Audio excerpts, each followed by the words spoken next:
From a sleepy shopping mall in Willamette, Colorado, to the entertainment resort Fortune City, Nevada, Dead Rising has always maintained a distinct, offbeat sense of humor that laughs in the face of the zombie apocalypse.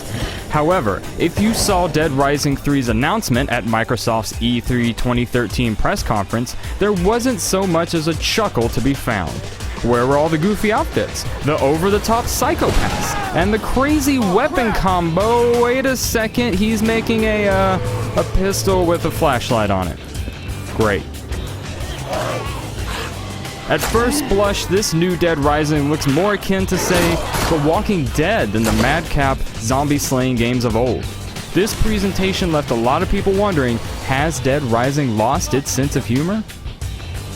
To find this answer, and to learn more about Dead Rising 3, I traveled to Capcom Vancouver in British Columbia, Canada.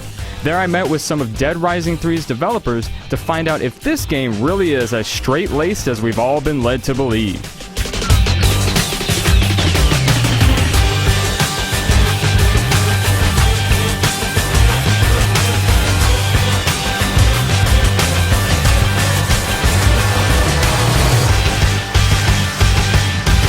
When you guys first sort of announced this game back during E3, you played it very straight. Yeah.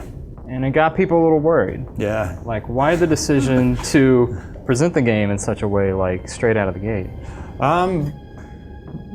You know, it's tough because I've always felt that if we didn't take a crack at balancing horror and comedy, if we came out with comedy, that we'll lose that opportunity at that contrast, and that juxtaposition won't be as strong, or we won't even be considered for that juxtaposition if we came out with banana hammock. Just right out the gate. Like they're just like, here I am. He's just like gyrating, you know. And I think we definitely got a lot of attention. It wasn't necessarily all positive at first, but I think we always knew we could spin that back around because of the content in the game. So I think, not exactly to say it was used as a tool to get people, to draw people's attention towards the game, but certainly it didn't hurt to get a little press. We want to go out with horror first to show that the contrast is stronger now, like that the juxtaposition is even stronger, right? So as opposed to coming out all like goofy, it felt like that was it was bolder for us to take that risk and chance. And obviously there were some folks that were like, holy smokes, this is Dead Rising. Oh my God, look what they did to Dead Rising. It's all brown and dreary but we all wanted to take that chance because it was important to us to kind of get that foot out to then say, and this still has a split personality. Now look at this together. And that's always been the vision of Dead Rising 3, is to really push those extremes. And so we want to lead with that when we first announced. Okay, maybe Dead Rising 3 isn't as serious as that initial demo would have us think. The Dead Rising games have always had a special sense of humor unlike what you normally find in gaming. In fact, when taken at face value, these games really aren't funny at all. They're played completely straight, and there's rarely ever a nod or a wink to acknowledge something has gone awry. Where the humor comes into play, and this is especially true for Dead Rising 3, rests entirely on the player's shoulders. The Dead Rising series, like, it has this weird juxtaposition of very serious moments and very goofy moments. How would you describe, like, Dead Rising's sense of humor? The series always had this split personality, and we looked at it. We want to actually embrace not really being aware of the comedy more so than ever. And I think that's something that's funny for you if you choose to kind of dig in there and play around with that. That it's almost like you're photobombing the game.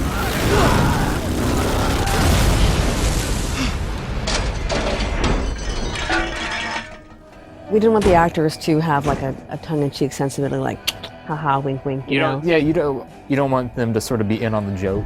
No, because again, like, if you as a player wanted to dress up in a mascot costume and go into the cinematics wearing a giant mascot costume, you can do that if you want to. And it's even funnier because if everybody else is taking it very seriously and this guy comes in wearing a shark head, you know, it's like it's like, oh yes, you're right. I'm a giant man shark. Exactly. That's pretty funny. Whereas if I'm, you know, as the author of cinematics saying like, let's put a guy in a giant shark suit, that would be hilarious. It's like, it's probably not that hilarious because we're all aware of that and we've made the choice for you. we didn't want to be upfront with being slapstick, right? So we wanted to actually, we want to kind of take this concept of like, you know, we told all the actors in the studio that you're making a serious game, right? We want to make sure that they took their script serious, but really the writing and the music and the composition, all of us, we limited ourselves for what we would feel would be like an 80s horror movie, right? We wanted to kind of like say, okay, for our musicians, it's like you only have synths, right? For our story context, they're almost absurd, but the actors play it with incredible drama, right? Like they really take this serious, right? And we had all the actors performing together almost like a play. And you'll see it, I hope you see when it comes across when you play the game.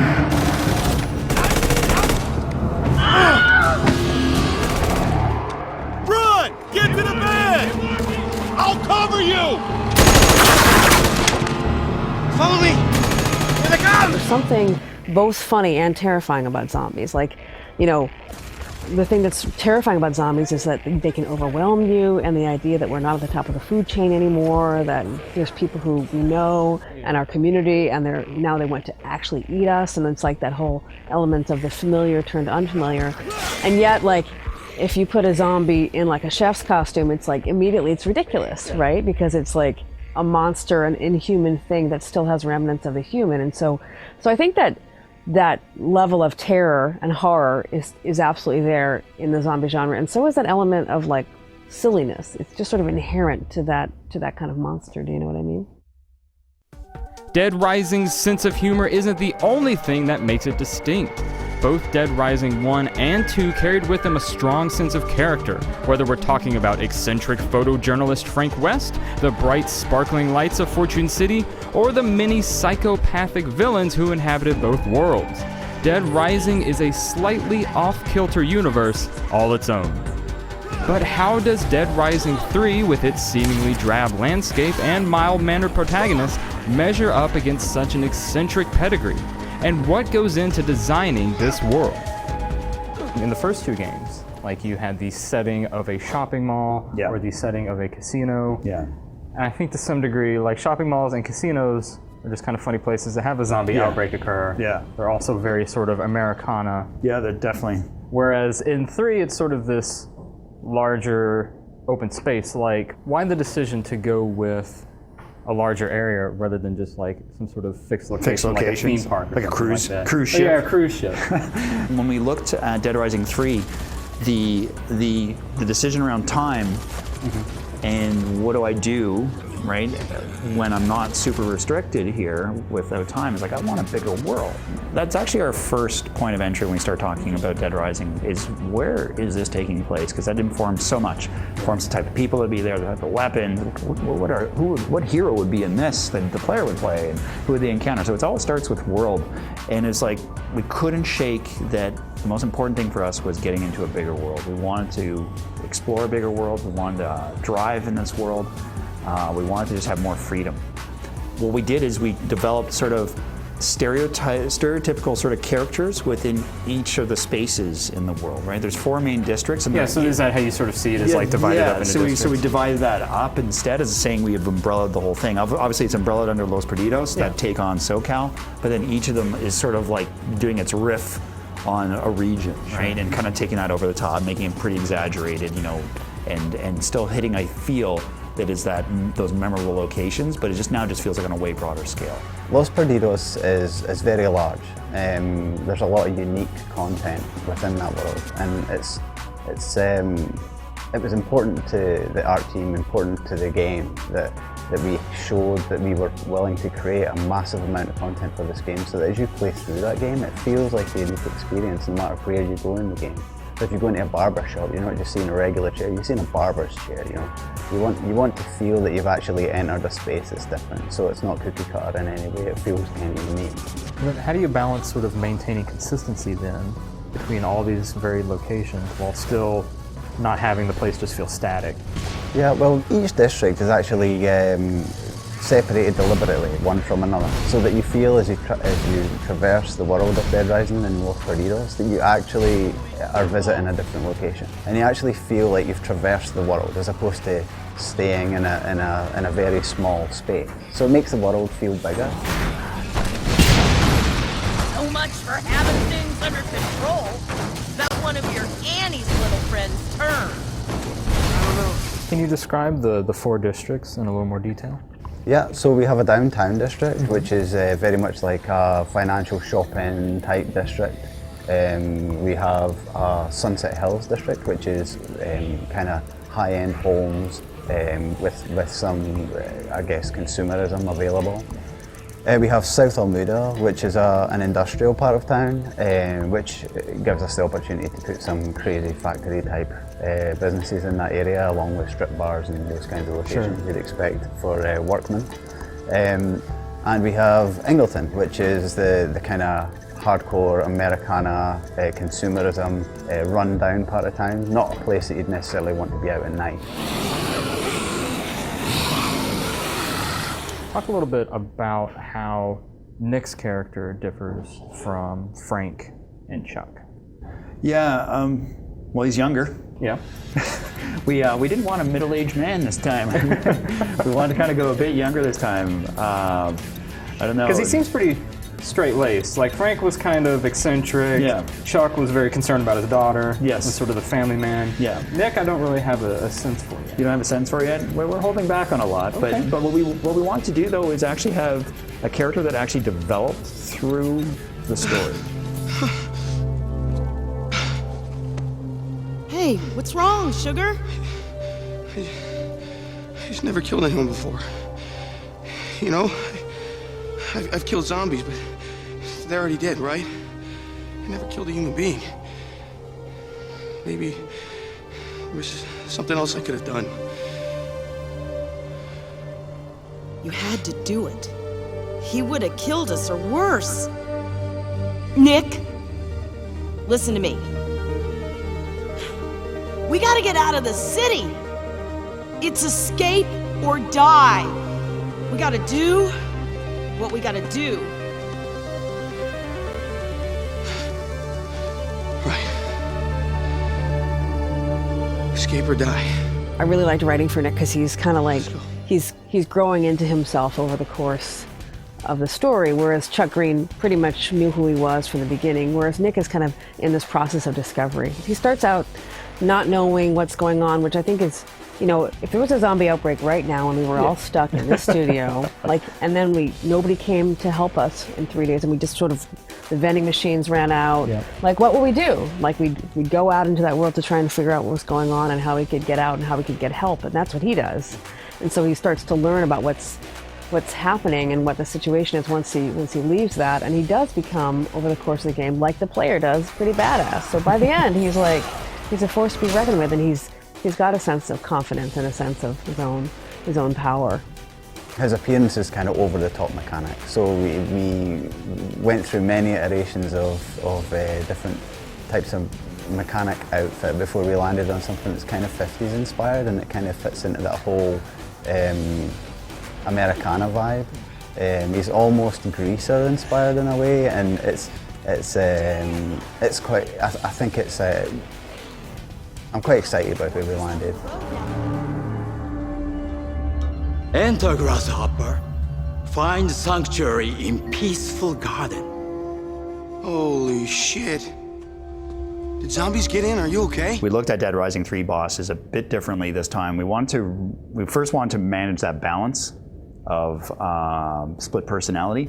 So we want to actually go for a collection of bosses that are taking themselves seriously, and they're not as over the top in the goofy land. It's still pretty absurd situations, but it's not straight up like Crazy Town. And then on the other side of it, we want to go further with Crazy Town, like go really into the deep end. So we had a better range.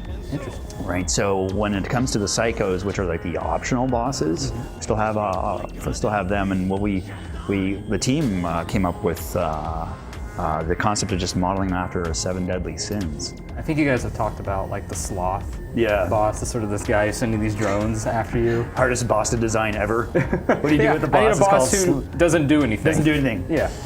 Just sort of sit. So you sit there and then wait, watch TV. So that's where we went with sort of the inspiration, and the team just kind of went to town with all the crazy stuff that each of those sins would encapsulate for gameplay, and then how would those be visualized. Lust was pretty nasty. Yeah, that's pretty nasty. It's fun though. I like to imagine that you guys have a meeting where like, what if we had a crazy version? Is it like professions? Because that's what it seemed like a lot in Dead Rising 2. It was like, what if we had a crazy chef? Yeah, what if we had a crazy like grocery store attendant? Well, the humans, we look at it just like the Nick Ramos, like and Chuck Green, and it's like, what was their profession or is their profession? And isn't just Mount Crazy Town or Hero, let's say. So it's everyday Joes, right? So we always look at the profession first. So we used to start there, like, now what would his day job be? Pretty wide, depending on how that turns out. So that's where we went, and that's incredible fun, right? The team just gets a really big kick out of coming up with those concepts, and then everyone starts, like the concept team start working with them and drawing, and then the animators start like, oh, like check out these moves and these taunts, and we've always had a love for that. It's been really fun with the brand. It's been one of the really like, what are the crazy new ones this time? Left anywhere on this. Psycho in the Dead Rising universe is a person who's maybe a little bit unstable, but essentially functioning normally, and then the zombie outbreak happens, and that it just sends them right over the edge, right? And so then we went from the starting point too of, if you were living in an dense urban city, what are the kinds of situations and environments that you'd be in if you had lost your mind in that way, corresponding to the 7 deadly sins? Like, so how would greed embody itself in current day California? What does pride look like in current day California? So, and there's a lot of possibilities to choose from when you start looking at that. But it's all about the context of the world that we were creating. Like, what does sloth look like here? Let's sort of take like Wrath as an example. Yeah. I got to fight against him earlier today. Like, did he always start out as sort of like or describe sort of what his character is first?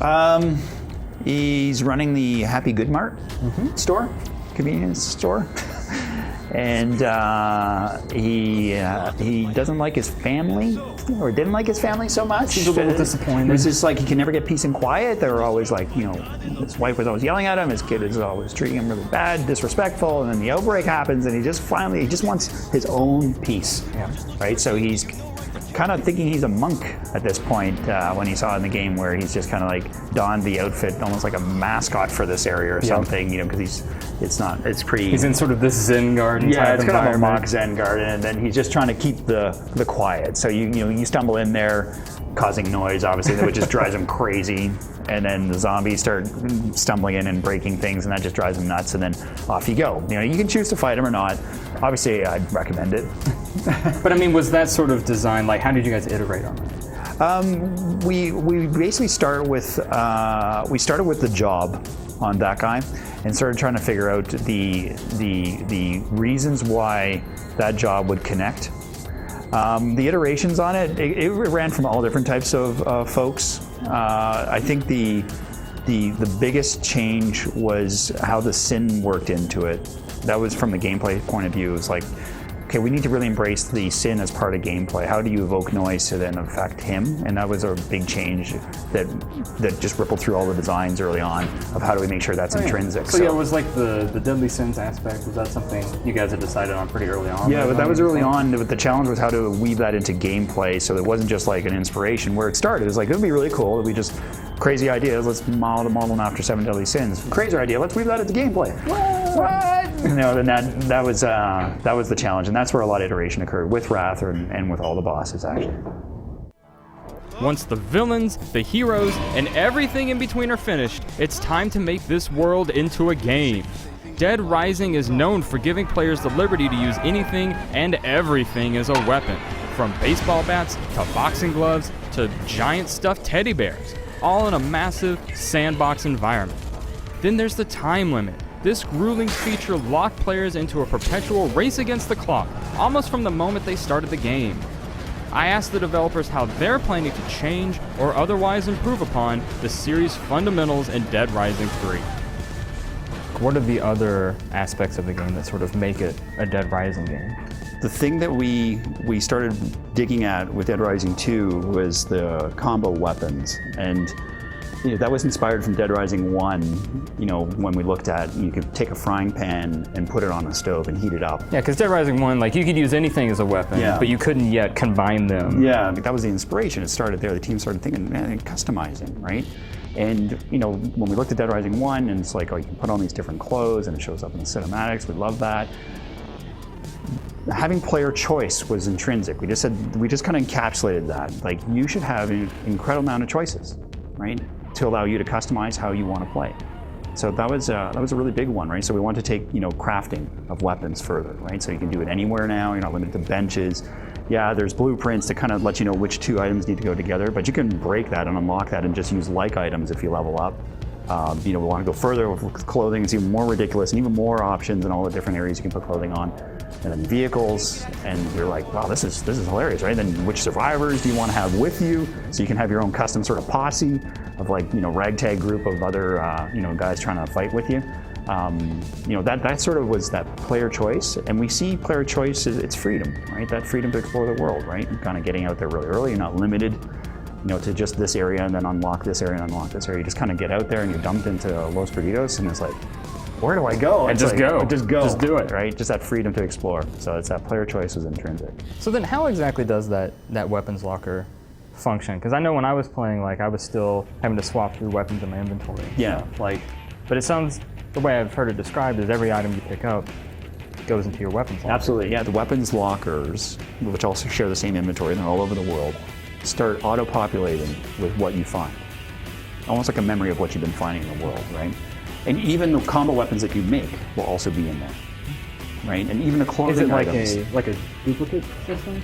Yeah, essentially. So like when I make something in the field, a duplicate. It'll go into the weapons locker, and it's actually pretty accessible. I mean, you can't just pour them out, right? You're limited by how many you can take at a time, right? And it's tied into leveling, right? So as you level up, you can get more. So we want to make sure there was a deeper leveling game. But I love the concept because now there's a collection component. I want to find every weapon, and you can see the stats.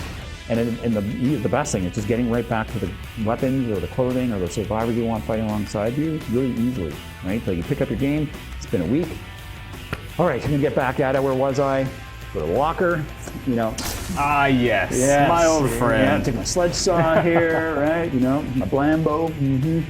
Right, and I love that concept. So you can get back into it. So we try to remove those barriers, right? But still add depth, right? You have to level up to get more and get deeper access to them. I think that's interesting because the previous two Dead Rising games were very restrictive. You can only build weapons on workbenches. Yeah. You can only save in the safe house. Yeah. You're on this time limit. Why the switch sort of in mentality from this sort of restricted set style of game to a more open-ended? The other key pillar from Dead Rising was time, and still is time.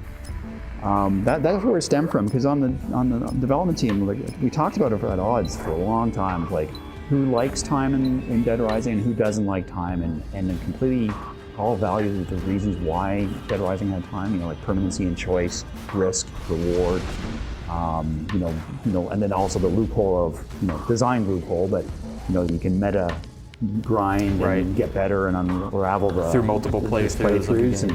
And when we started, that's where it started, because the other half of the team was like, I don't like that. I just want to go out and kill zombies.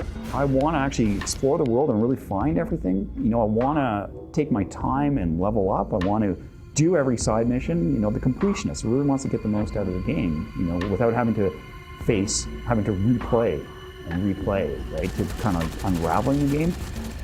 So we deal braked it. We went with two modes.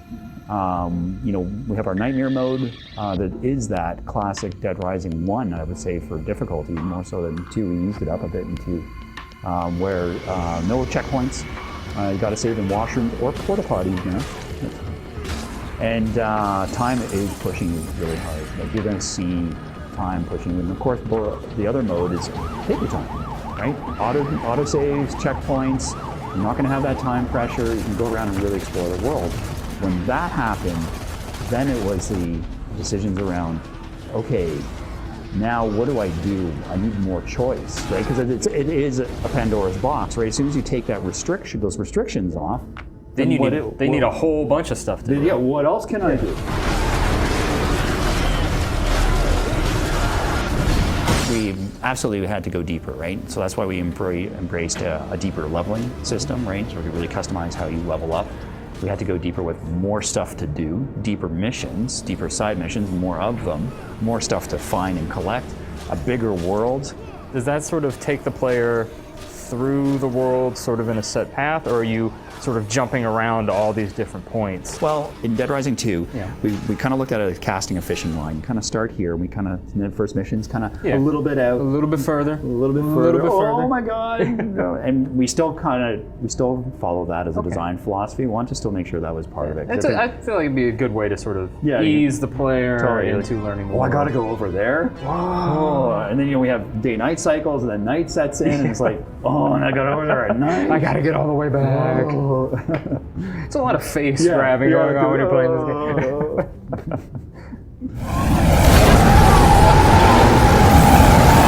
You mentioned there were some changes to the way that the leveling up system is going to function. Can you explain sort of how it's different from Dead Rising 2's leveling system? It took us a bit to kind of figure out when we're playing Dead Rising 1, but essentially the leveling system is somewhat random. It's automatic was the biggest design around it, but it somewhat had a random min-max range on it. And when we started looking at players' choice and customization, that just didn't fit. And it felt like there's a deeper game in there that if you want to customize how you play, then shouldn't you customize how you level to maximize your play style? If you really like shooting zombies in the face, then level up my shoot zombies in the face. There it is, face shooting plus level 1. And unlocking that, and that's actually been really cool because we just went to town, unlocked all of this stuff, and all of those systems have always been in the game. We've obviously added they combo just sort vehicles, of worked behind the scenes. But they've been all just sort of most of them have just been behind the scenes, right? So it was actually, we're like, well, let's expose a lot of these. Like, this is really cool.